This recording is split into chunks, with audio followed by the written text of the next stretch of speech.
إن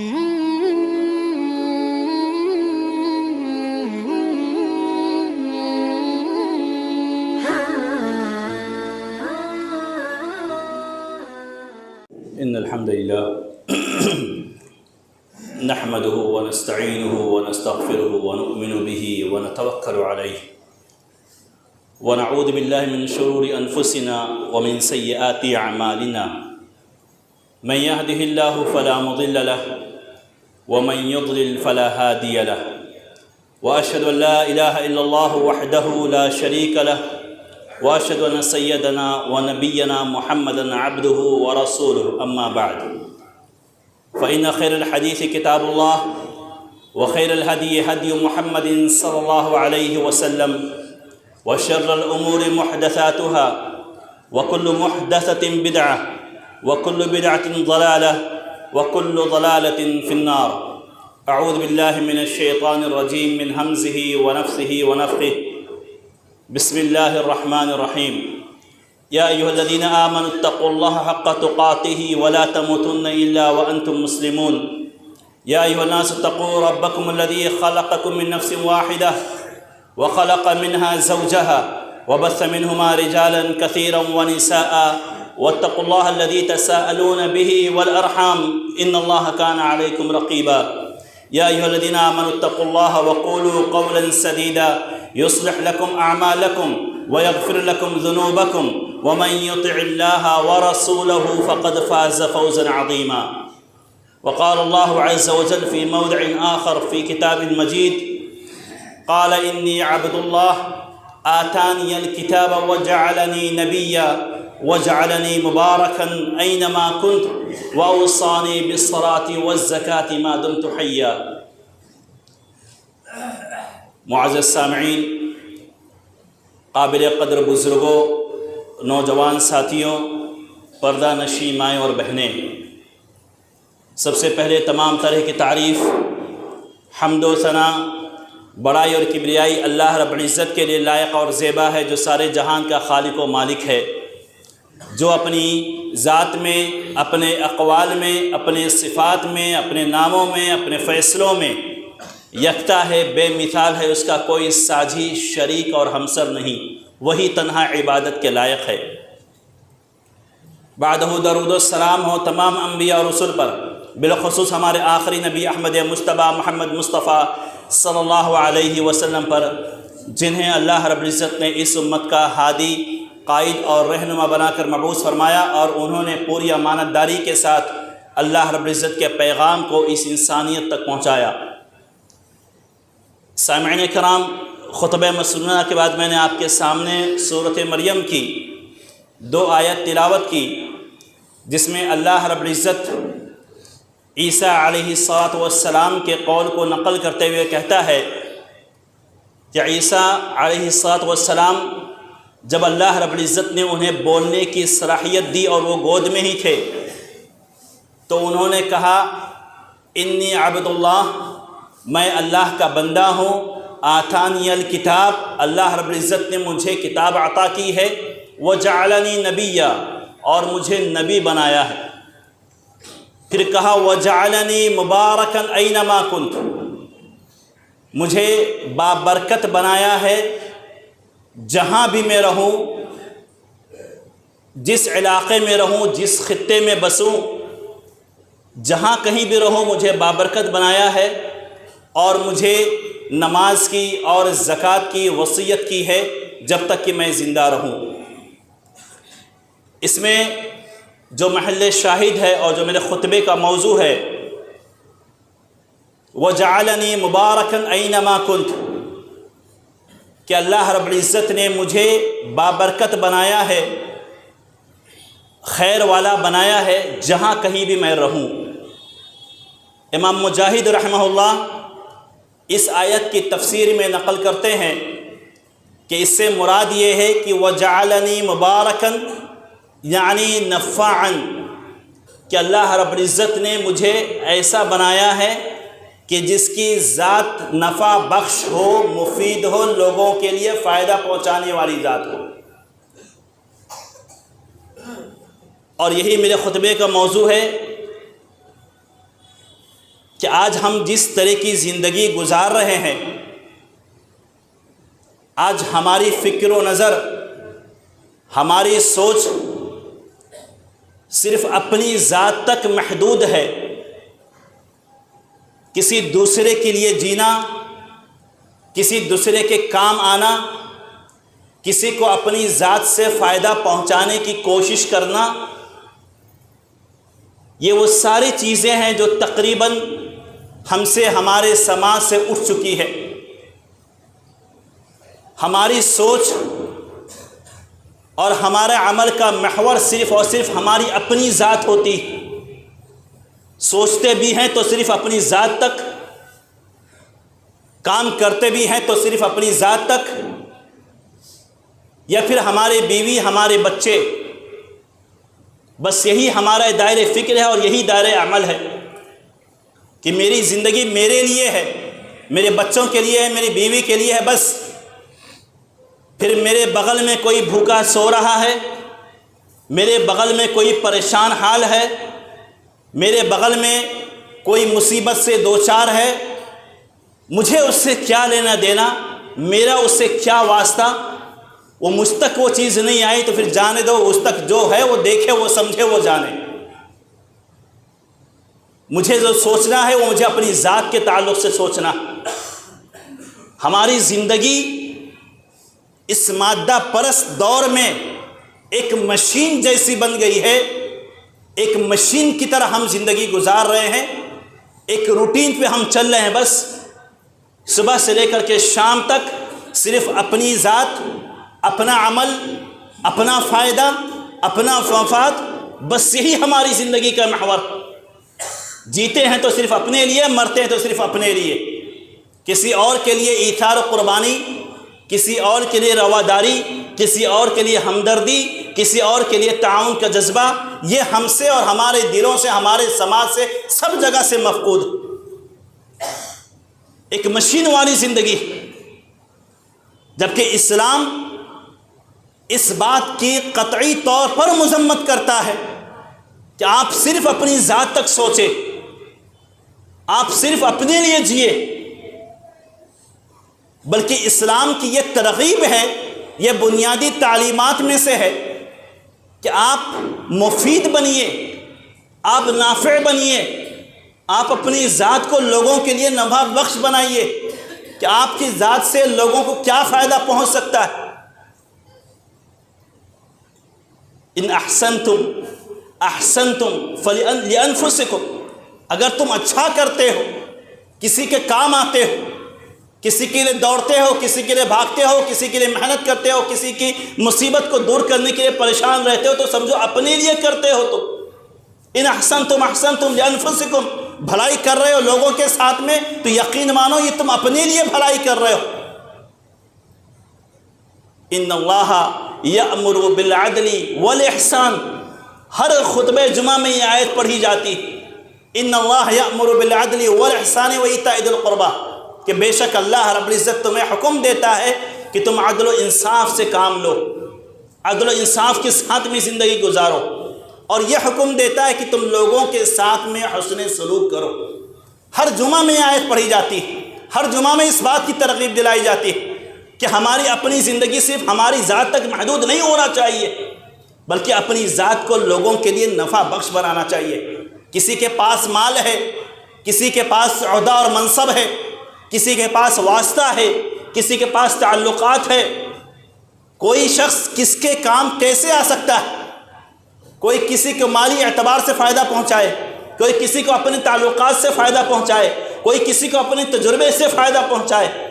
غرض یہ کہ اسلامی معاشرہ ایسا معاشرہ ہو جو ایک دوسرے کے لیے اینٹ بننے کا کام کرے، اینٹ بن کر کے جس طریقے سے ایک دیوار بنتی ہے، اس طریقے سے اسلامی سماج اور اسلامی معاشرہ اور سوسائٹی ہونی چاہیے، جس میں لوگ ایک دوسرے کی ضرورت کو پورا کرنے والے بنے۔ انبیاء کرام علیہ السلام کی زندگی آپ اٹھا کر کے دیکھیں، صحابہ کرام رضوان اللہ علیہم اجمعین کی زندگی آپ اٹھا کر کے دیکھیں۔ موسیٰ علیہ السلام جب مصر سے نکل کر کے بھاگے، چونکہ وہاں پر انہوں نے طویل قصہ اختصار کے ساتھ میں کہہ رہا ہوں، جب وہاں پر انہوں نے اپنے قبیلے کے ایک آدمی کی مدد کرتے ہوئے ایک آدمی کو گھونسا مار دیا، وہ آدمی مر گیا سامنے والا۔ معلوم یہ ہوا کہ اب موسیٰ کو قید میں ڈال دیا جائے گا۔ موسیٰ تک یہ خبر پہنچی، موسیٰ علیہ السلام وہاں سے بھاگ نکلے، بھاگتے ہوئے مدین میں پہنچے۔ ایک علاقے کا نام مدین میں پہنچے تو دیکھا کہ ایک کنویں کے پاس لوگ پانی بھر رہے ہیں، اپنے جانوروں کو پانی پلا رہے ہیں، لیکن دو لڑکیاں کنارے کھڑی ہیں، نہ وہ پانی سے سیراب ہو رہی ہیں نہ وہ پانی نکال پا رہی ہیں، ایک کنارے کھڑی۔ موسیٰ علیہ السلام ان کے پاس پہنچتے ہیں، کہتے ہیں کہ معاملہ کیا ہے، کیوں کنارے کھڑی ہو؟ ضرورت تو تمہیں بھی ہے پانی کی، اپنے جانوروں کو سیراب کرنے کی، لیکن تم لوگ کنارے کیوں کھڑی ہو؟ تو انہوں نے کہا کہ اے نوجوان، ہمارے پاس کوئی آدمی نہیں ہے جو ہماری ہیلپ کر سکے، کوئی آدمی نہیں ہے جو ہمارا تعاون کرے، ہماری مدد کرے، اور نہ ہم میں وہ طاقت ہے کہ ہم اس پتھر کو جو کنویں پر رکھا ہوا ہے اس کو ہٹائیں اور ہٹا کر کے پھر اس میں سے پانی نکالیں، اتنی طاقت اور استطاعت ہمارے پاس نہیں ہے۔ موسیٰ علیہ السلام آگے بڑھتے ہیں، کس طریقے سے سماج میں ایک دوسرے کے کام آنا چاہیے، یہ محل شاہد ہے اس واقعے کا۔ موسیٰ علیہ السلام آگے بڑھتے ہیں، پتھر ہٹاتے ہیں، اور پتھر ہٹا کر کے پھر اس کے بعد پانی نکال کر کے، ڈول سے پانی نکال کر کے ان لوگوں کو سیراب کرتے ہیں، ان کے جانوروں کو سیراب کرتے ہیں۔ اور پھر اس کے بعد یہ دونوں لڑکیاں آ کر کے موسیٰ علیہ السلام اپنے جگہ چلے جاتے ہیں، ایک درخت کے نیچے جا کر کے بیٹھتے ہیں۔ یہ لڑکیاں جب اپنے گھر پہنچتی ہیں تو ان کے والد نے پوچھا کہ تم لوگوں نے کیسے پانی نکالا؟ کہا ایک نوجوان تھا جو ہماری مدد کیا، ہمارے تعاون کیا، تو اس طریقے سے یہ کام ممکن ہو پایا۔ بہرحال وہ ڈھونڈتے ہیں کہ کہاں ہے وہ۔ بعض روایتوں میں آتا ہے کہ وہ شعیب علیہ، وہ دونوں لڑکیوں کے جو والد تھے وہ شعیب علیہ السلام تھے، اور بعض روایتوں میں آتا ہے کہ ان کی قوم کے تھے، قوم شعیب میں سے تھے۔ بہرحال ان کا پتہ ڈھونڈتے ہوئے موسیٰ علیہ السلام کے پاس پہنچے، اور موسیٰ علیہ السلام کو اپنے پاس لے کر کے آئے، مہمان نوازی کی، ان کو اجرت دیا، اور پھر اس کے بعد ان کو کام دیا۔ اپنی بیٹی کی، دونوں بیٹیوں میں سے ایک بیٹی کی شادی کرا دی۔ یہاں پر محل شاہد یہ ہے کہ علماء نے لکھا ہے کہ موسیٰ علیہ السلام اپنی قوم سے ڈر کر کے بھاگ کر کے نکلے تھے، لیکن کسی کے کام آ جانا اتنا بڑا ان کے لیے خیر کا دروازہ کھلا کہ سب سے پہلی چیز کہ جو خوف و ہراس میں بھاگ کر کے گئے تھے وہ امن و امان میں اللہ رب العزت نے بدل دیا۔ جب یہ وہاں پہنچے مدین میں تو وہاں کے لوگوں نے کہا کہ تم یہاں پر بالکل سیف ہو، فرعون کی پکڑ یہاں نہیں ہے، اب تم یہاں پر بالکل امن و امان کے ساتھ میں رہ سکتے ہو۔ تو پہلا انعام علماء نے لکھا ہے کہ کسی اور کے کام آنے کی وجہ سے، ان دونوں لڑکیوں کا کام کر دیا، کسی اور کے کام آنے کی وجہ سے اللہ رب العزت نے سب سے پہلا انعام یہ دیا موسیٰ کو کہ ان کے خوف و ہراس کو امن و امان میں بدل دیا۔ دوسری چیز کہ بھاگ کر کے نکلے تھے، روزی روٹی کا مسئلہ تھا، اس آدمی نے نوکری پہ رکھ لیا کہ 8 سال کم سے کم میرے پاس نوکری کرو، میں تمہیں محنتانہ دوں گا۔ تیسری چیز کہ اپنی بیٹی کی شادی کرا دی، کنوارے تھے، شادی ہو گئی۔ مفسرین نے لکھا ہے کہ کسی کے کام آنے کی وجہ سے اللہ رب العزت نے دنیا میں ہی ان کو 3 انعام سے نوازا، اور پھر آخرت میں جو ہے وہ تو ہے ہی۔ تو کسی کے کام آ جانا یہ خیر کا دروازہ کھولتا ہے، اور سب سے بڑی چیز کہ آسمان سے دروازے کھولتا ہے کہ مدد آپ کے لیے نازل ہو۔ من فرج عن مؤمن کربۃ من کرب الدنیا فرج اللہ عنہ کربۃ من کرب یوم القیامہ، جس نے اپنے کسی بھائی سے کسی مصیبت کو دور کر دیا، کسی پریشانی کو دور کر دیا، پھر خواہ وہ چھوٹی ہو یا بڑی ہو، مالی ہو یا اسی طریقے سے جس نوعیت کی بھی پریشانی ہو، اس پریشانی کے دور کرنے کا وہ سبب بن گیا۔ اللہ رب العزت دنیا میں بھی اور آخرت میں بھی اس کو مختلف طرح کی پریشانیوں سے دور کر دیتا ہے۔ من یسر علی معسر یسر اللہ علیہ فی الدنیا والآخرہ، کسی نے اگر کسی پریشان حال شخص کی مدد کر دی، آسانی کر دی، اللہ رب العزت اس کی مدد کرتا ہے دنیا میں بھی اور آخرت میں بھی۔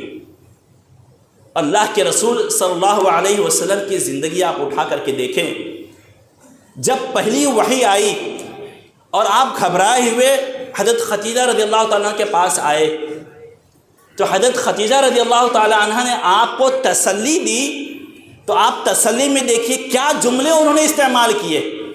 اللہ کے رسول صلی اللہ علیہ وسلم کے کن اعمال کا تذکرہ انہوں نے کیا. انکا کلا واللہ لا یخزیک اللہ ابدا، ہرگز نہیں اللہ آپ کو قطعاً رسوا نہیں کرے گا. کیوں نہیں کرے گا؟ انکا لا تصل الرحم، اس لیے کہ آپ رشتہ داریاں جوڑ کر کے چلتے ہیں، کسی کے کام آتے ہیں، اپنے رشتہ داروں کے آپ کام آتے ہیں. انکا لا تصل الرحم وتحمل الکل، آپ لوگوں کا بوجھ اٹھاتے ہیں. وتکسب المعدوم، فقیروں کی، محتاجوں کی، بیواؤں کی، یتیموں کی مدد کرتے ہیں. وتقری الضیف، مہمان نوازی کرتے ہیں. وتعین علی نوائب الحق، اور حق جس کے ساتھ میں ہوتا ہے آپ اس کی مدد کرتے ہیں. آپ اندازہ لگائیں کہ اللہ کے رسول صلی اللہ علیہ وسلم کو تسلی کس جملے سے دے رہی ہیں، کن اعمال سے دے رہی ہیں کہ سماج میں اللہ رب العزت آپ کو رسوا اس لیے نہیں کرے گا کیونکہ سماج میں آپ کی شخصیت نافع ہے، آپ کی ذات نافع ہے، آپ لوگوں کے لیے مفید ہیں. اور جو لوگوں کے لیے جیتا ہے، جو لوگوں کے کام آتا ہے، تو پھر اللہ رب العزت اس کے کام آتا ہے. واللہ فی عون العبد ما کان العبد فی عون اخیہ، اللہ رب العزت اس بندے کی مدد میں رہتا ہے جب تک کہ بندہ اپنے کسی بھائی کی مدد میں رہتا ہے. من کان فی حاجت اخیہ فاللہ فی حاجتہ، جو کسی اور کی ضرورت کو تکمیل میں، ضرورت کی تکمیل میں لگا رہتا ہے، اللہ رب العزت اس کے ضرورت کی تکمیل میں لگے رہتے ہیں. تو پھر دنیا میں خیر و بھلائی تو دور کی بات ہے، آسمان سے دروازے کھل جاتے ہیں اگر ہماری ذات کسی اور کے لیے مفید بننے لگتی ہے، کسی اور کے لیے نافع بننے لگتی ہے. اور اللہ کے رسول صلی اللہ علیہ وسلم کس اعتبار سے نافع تھے آپ اندازہ لگائیں اس واقعہ سے کہ ایک عراشی قبیلہ تھا، وہاں کا ایک آدمی آیا اور مکہ میں آ کر کے اس نے اپنے اونٹ کو بیچا. تاجر تھا، مکہ میں بازار لگا، اپنے اونٹ لے کر کے آیا اور مکہ کے بازاروں میں فروخت کیا. ابو جہل نے اسے خریدا. مکہ کا سب سے سرکش، سب سے ضدی، سب سے ہٹ دھرم اور سب سے بدماش آدمی، اس نے اونٹ کو خرید لیا. اب خریدنے کے بعد جب اس کی قیمت دینے کی باری آئی تو ٹال مٹول کرنے لگا کہ میں نہیں دیتا، یا کل آنا، پرسوں آنا. اب یہ غریب آدمی، مسافر آدمی، اور یہ آدمی ابو جہل اپنے علاقے میں دادا بن کر کے بیٹھا ہے، گنڈا بن کر کے بیٹھا ہے. کون مجھ سے پیسہ لے کے آنے، میرے لیے مجھ سے پیسہ مانگنے آنے والا ہے؟ کیا میرا بگاڑ لوگے؟ یہ آدمی بیچارہ پریشان گھوم پھر رہا ہے، لوگوں سے مطالبہ کر رہا ہے کہ بھائی چلو، ابو جہل نے میرے اونٹ لیے، پیسہ واپس نہیں کر رہا ہے، مجھے پیسہ دلا دو، میرا حق مجھے دلا دو. بارہا کہنے کے بعد کوئی تیار نہیں ہوا کہ اس ضدی اور ہٹ دھرم اور اس امت کے فرعون سے کون جائے گا منہ لڑانے کے لیے، کون جائے گا اسے جھگڑا کرنے کے لیے. ایک دفعہ وہ آدمی پہنچا تو کعبہ میں کچھ لوگ بیٹھے ہوئے تھے. اس نے کہا کہ بھائی میں بہت پریشان ہوں، کئی دن ہو گئے میرے اونٹ خریدنے کے بعد میرا پیسہ نہیں دے رہا، آپ لوگ برائے مہربانی میرا پیسہ دلوا دیجئے. تو لوگوں نے کہا کہ کام کرو، دیکھو وہ کعبہ کے وہاں کونے میں ایک آدمی نماز پڑھ رہا ہے، تم جاؤ اس سے بولو، وہ تمہارا حق دلا دے گا. اللہ کے رسول صلی اللہ علیہ وسلم تھے، وہ کس طریقے سے زندگی دوسروں کے لیے کام آتی تھی. یہ آدمی پہنچا اللہ کے رسول صلی اللہ علیہ وسلم کے پاس اور کہنا کہ ابو جہل نے ایسا اور ایسا میرے ساتھ میں کیا. یہ جو جماعت بیٹھی تھی جس نے نبی کریم صلی اللہ علیہ وسلم کے پاس بھیجا تھا، کہا کہ دیکھو یہ تو آدمی، ہم اس کو نبی کریم صلی اللہ علیہ وسلم کے پاس، محمد کے پاس بھیج رہے ہیں. محمد کی بات تو پہلی بات ابو جہل ماننے والا نہیں، اور پھر اس کے بعد اگر وہ بھی جائیں گے تو اور لڑائی جھگڑا ہوگا اور مزہ آئے گا ہم کو دیکھنے میں. اللہ کے رسول صلی اللہ علیہ وسلم کے پاس جب یہ آدمی پہنچا تو اللہ کے رسول صلی اللہ علیہ وسلم اٹھ کھڑے ہوئے، کہا ٹھیک ہے چلو میرے ساتھ، چلو میرے ساتھ. کس آدمی کے پاس جا رہے ہیں؟ وہ آدمی جو اللہ کے رسول صلی اللہ علیہ وسلم کا سب سے بڑا دشمن ہے. ہمارے پاس کوئی آتا ہے کہ فلاں سے بات کر دیجئے، فلاں کے پاس چل دیجئے، کبھی ہمارے مزاج میں نہیں ہوتا، ہم کہتے ہیں بھائی کسی اور سے دیکھ لو، کسی اور سے بات کر لو، ارے میرا زیادہ نہیں چلتا وہاں پر، فلاں آدمی سے بات کر لو. دشمن ہے اللہ کے رسول کا، لیکن ایک آدمی پریشان ہے، اس کا حق دلانے کے لیے اللہ کے رسول کھڑے ہو گئے، کہا چلو ابو جہل کے پاس. اس کے دروازے پر پہنچتے، دروازہ کھٹکھٹاتے، ابو جہل آواز لگاتا کون؟ کہا محمد صلی اللہ علیہ وسلم۔ کہا کس لیے آئے ہو؟ کہا اس آدمی کا تم نے اونٹ خریدا ہے اور اس کا پیسہ تمہارے اوپر باقی ہے، تم ابھی تک پیسہ نہیں دے رہے ہو، شرافت سے اس کا پیسہ ابھی اور اسی وقت لا کر کے دو۔ ابو جہل گمسم کھڑا، چپ چاپ گیا اندر جا کر کے پیسہ لیا، پیسہ لا کر کے اس آدمی کو اسی وقت اس کا بقایا ادا کر دیا۔ یہ جو جماعت کعبہ میں جو بیٹھی ہوئی تھی، جو مزے لینے کے لیے بیٹھی تھی، ایک آدمی کو انہوں نے پیچھے لگایا تھا اللہ کے رسول کے کہ جاؤ ابھی دیکھو جب اللہ کے رسول ابو جہل کے پاس آتے تو کیا تماشا ہوتا ہے، مجھے ہم لوگ کو دیکھ کر کے آگے دیکھنا اور آ کر کے ہم لوگ کو بتانا۔ یہ آدمی پہنچتا ہے، کہتا ہے کہ معاملہ تو بڑا عجیب ہوا۔ کہا کیا ہوا؟ کہا اللہ کے رسول تو مانتے نہیں تھے، کہ محمد صلی اللہ علیہ وسلم اس کے دروازے پر پہنچے اور اس حق کا مطالبہ کیا۔ ابو جہل نے بلا کسی چو چرا کے جا کر کے ان کا حق لے کر کے آیا، یا اس کا پیسہ جو باقی تھا لے کر کے آیا اور لا کر کے پیسہ ان کے حوالے کر دیا، صاحب حق کو اس کا حق مل گیا۔ لوگوں کو بڑا تعجب ہوا۔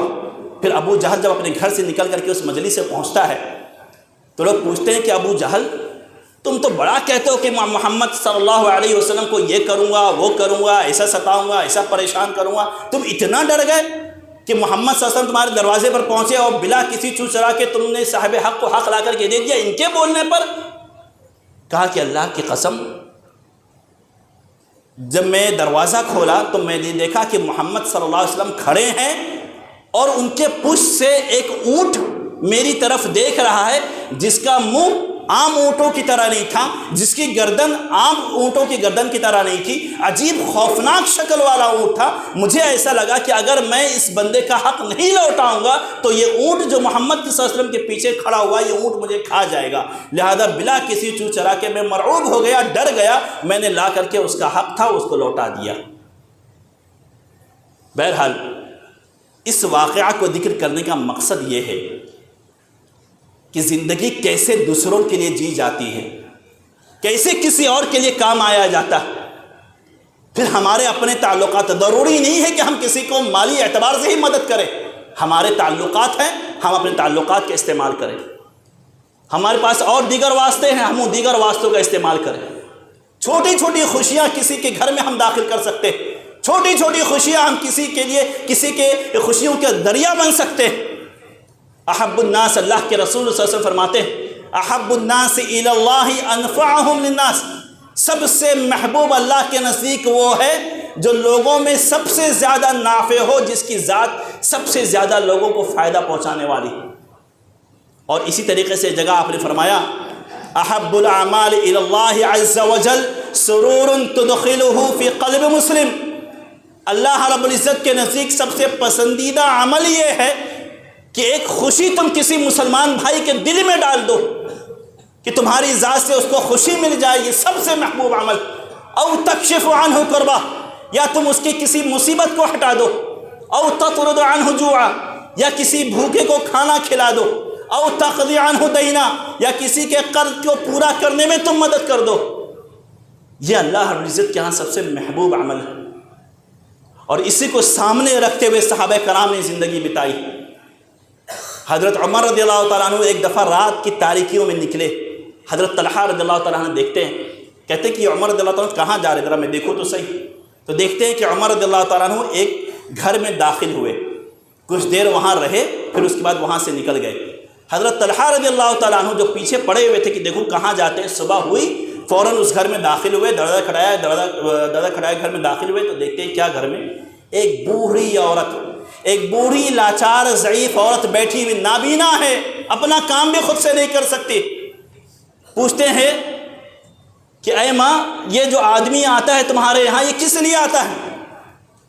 تو وہ فرماتی ہے، وہ کہتی ہے وہ بوڑھی عورت کہ وہ آدمی میں نہیں جانتی کون ہے، لیکن وہ آتا ہے میرے گھر میں جھاڑو لگاتا ہے، میرے لیے کھانا بناتا ہے، اور اسی طریقے سے میرے ساز و سامان کو مرتب کرتا ہے، میرے گھر کی کچرا اور گندگی کو باہر پھینکتا ہے اور پھر اس کے بعد چلا جاتا ہے۔ کئی سالوں سے یہ کام کرتا چلا آ رہا ہے۔ یہ صحابہ کرام رضوان اللہ علیہ اجمعین یہ سیکھا تھا کسی اور کے لیے جینا۔ شیخ الاسلام ابن تیمیہ رحمہ اللہ، علامہ ابن القیم رحمہ اللہ فرماتے ہیں کہ شیخ الاسلام ابن تیمیہ رحمہ اللہ بڑی علمی شخصیت، علم کے حصول کے ساتھ ساتھ ان کا یہ وتیرہ تھا کہ لوگوں کی ضرورتوں کو پورا کرنے کے لیے بھاگتے تھے، دوڑتے تھے، محنت کرتے تھے۔ کہتے تھے کہ میں اس لیے محنت کرتا ہوں لوگوں کے لیے، اس لیے دوڑتا ہوں لوگوں کے لیے، کیونکہ آج میں ان کے لیے دوڑ رہا ہوں، اللہ رب العزت میری مصیبتوں کو آسان کرے گا۔ علامہ ابن باز رحمہ اللہ کے تعلق سے آتا ہے کہ بسا اوقات روزہ ترک کر دیتے تھے، کہتے تھے کہ تو روزہ رکھنے کی وجہ سے میں کسی اور کے کام نہیں آ پا رہا ہوں، اسی لیے بسا اوقات روزہ ترک کر دیتے تھے کہ میں آج لوگوں کے لیے کام کرنا چاہتا ہوں، لوگوں کے لیے نکلنا چاہتا ہوں، لوگوں کی ضرورتوں کی تکمیل کے لیے بھاگنا چاہتا ہوں۔ یہ ہمارے علماء تھے۔ اور پھر یہ کام بڑی خاموشی سے علی بن الحسین امام زین العابدین رحمہ اللہ جب انتقال ہوا تو لوگوں نے دیکھا کہ ان کی پیٹھ کالی ہے، سیاہ ہے۔ تعجب ہوا لوگوں کا کہ کیا معاملہ ہے، کیوں ان کی پیٹھ سیاہ ہے؟ بہرحال تدفین ہو گئی، نماز جنازہ پڑھا گیا، تدفین مکمل ہو گئی۔ دوسرے دن صبح ہونے کے بعد یہ معلوم ہوتا ہے کہ جن کے گھروں میں صبح کی تاریکیوں میں آٹا پہنچاتا تھا وہ زین العابدین تھے، جو لوگوں کے گھروں میں آٹا پہنچانے کا کام کرتے تھے۔ نہ جانے کتنی بیواؤں کی کفالت کرتے تھے۔ آج صبح آٹا نہیں پہنچا، راشن نہیں پہنچا، کیوں نہیں پہنچا؟ وہ پہنچانے والا بندہ تھا، اس کا انتقال ہو گیا۔ تب لوگوں کو معلوم پڑا کہ زین العابدین کا یہ عمل تھا۔ معزز سامعین، بڑی طویل تاریخ ہے ہمارے اسلاف کی۔ خلاصہ کلام یہ ہے کہ ہماری اپنی زندگی صرف ہمارے اپنی ذاتیات تک محدود نہیں ہونا چاہیے۔ کیا ہی بہتر ہو کہ ہم اپنے ساتھ دوسروں کے لیے بھی جئیں۔ کیا ہی بہتر ہو کہ اگر ہم کسی کے آنسو پوچھنے والے بن جائیں۔ کیا ہی بہتر ہو کہ اگر ہم کسی بھوکے کو کھانا کھلا دیں۔ کیا ہی بہتر ہو کہ اگر ہم کسی پیاسے کو پانی پلا دیں۔ کیا ہی بہتر ہو کہ اگر ہم کسی ننگے کو کپڑا پہنا دیں، کسی مریض کو دوا دلا دیں، کسی فقیر اور محتاج کی پیسہ دے کر کے مدد کر دیں، کسی کے گھر میں خاموشی سے راشن پہنچا دے۔ یہی اعلیٰ کردار تھا، یہی اعلیٰ اسلوب تھا، یہی اعلیٰ اخلاق تھا صحابہ کرام کا رضوان اللہ علیہم اجمعین، کہ جس کی بدولت 50 سال کے عرصے میں اسلام کا پرچم ساری دنیا پر لہرا رہا تھا۔ یہی وہ کردار انہوں نے پیش کیا تھا۔ اور ایک آخری بات کر کے اپنی گفتگو ختم کروں کہ ہماری اپنی ذات سے فائدہ پہنچانا یہ صرف ہمارے اپنے ہم مذہب کے درمیان تک نہیں ہونا چاہیے، یہ غیروں تک بھی پہنچنا چاہیے، غیر مسلموں تک بھی یہ پیغام جانا چاہیے۔ ہماری ذات غیر مسلموں کے لیے بھی مفید ہونا چاہیے۔ اللہ کی قسم، بسا اوقات تھوڑی نیکیاں، چھوٹی نیکیاں، آپ کا چھوٹا عمل اس کے ذہن کو بدلنے میں کام کرتا ہے۔ آج فرقہ پرستی کا ماحول کس طریقے سے پورے سماج میں گھولا گیا، آپ کے تعلق سے کتنی نفرت لوگوں کے دلوں میں ڈالی گئی آپ جانتے نہیں، اس لیے کہ ہم اس سماج میں جی رہے ہیں جہاں پر مسلمان زیادہ ہیں، ہماری کمیونٹی کے لوگ زیادہ ہیں، جہاں پر لوگ آدھے ہیں یا کم اور زیادہ ہیں۔ وہاں سے پوچھیں کہ کس گھٹن میں جی رہے، کہ کس طریقے سے فرقہ پرستی کی نفرت لوگوں کے دلوں میں ڈالی گئی ہے، جس کا اظہار بسا اوقات وقتاً فوقتاً ہوتا رہتا ہے۔ لیکن اگر اسی اخلاق و کردار کا ہم نے نمونہ پیش کیا، اور اللہ کی قسم اس صورتحال میں یہ واحد حل ہے ہم مسلمانوں کے لیے، اس ہند میں، اس سرزمین میں یہ واحد حل ہے ہمارے لیے کہ لوگوں کی نفرتوں کو ہم ختم کرنے کا کام کریں، تو یہی ہمارا اخلاق اور کردار ہوگا جو لوگوں کی نفرتوں کو ختم کرے گا۔ ورنہ اگر ہم یہ سوچتے ہیں کہ ہم لڑ کر کے ختم کر لیں گے، ہم جنگ لڑ لیں گے، ہم جیت لیں گے، یہ سب سے نہیں ہونے والا۔ یہی اعلیٰ اخلاق اور کردار ہمیں پیش کرنا ہوگا۔ ایک چھوٹی سی مثال میں آپ کے سامنے رکھوں، اگر ہم اس CST سے ٹرین میں بیٹھتے ہیں، ہمیں سیٹ مل جاتی ہے، ہمیں ممرا میں آنا ہے، ممرا اترنا ہے، ہمیں ایک لمبی مسافت ایک اور غیر مسلم چڑھتا ہے CST سے، اسے بھی تھانہ اترنا ہے، کلوہ اترنا ہے یا ممرا اترنا ہے، ہمیں سیٹ مل گئی، ہم بیٹھے ہوئے، وہ ہمارے سامنے کھڑا ہوا ہے۔ اگر ہم کلا میں اٹھ کر کے کھڑے ہو جاتے ہیں اور سامنے والے کو سیٹ دیتے کہ بھئی تم بیٹھ جاؤ، اب یہاں سے میں کھڑے رہتا ہوں، اللہ کی قسم یہ چھوٹا سا عمل، آپ تھکیں گے نہیں اس میں بہت زیادہ، نہ آپ کے پاؤں گھس جائیں گے، لیکن آپ کا یہ چھوٹا سا عمل اس کے ذہن کو بدلنے کے لیے کافی ہوگا کہ مسلمان تو بہت اچھا ہوتا ہے۔ پھر جو میڈیا والے دکھا رہے ہیں، یہ نیوز والے دکھا رہے ہیں، ایسا نہیں ہے۔ اور یقین جانیے کہ آپ کا یہ عمل صرف آپ کے تعلق سے اس کا ذہن نہیں بدلے گا، بلکہ پوری اسلامی سوسائٹی، پوری مسلم سماج کے تعلق سے اس کا ذہن یہ بدلے گا کہ مسلمان تو اچھے ہوتے ہیں، جس طریقے سے مسلمانوں کو دکھایا جا رہا ہے ایسے مسلمان نہیں ہوتے۔ بہرحال اپنی زندگی کو مفید بنائیں، نافع بنائیں، اپنی ذات کو نافع بنائیں۔ اللہ رب سے دعا ہے کہ اللہ رب العزت ہمیں اسلام کی تعلیمات پر عمل کرنے کی توفیق عطا فرمائے۔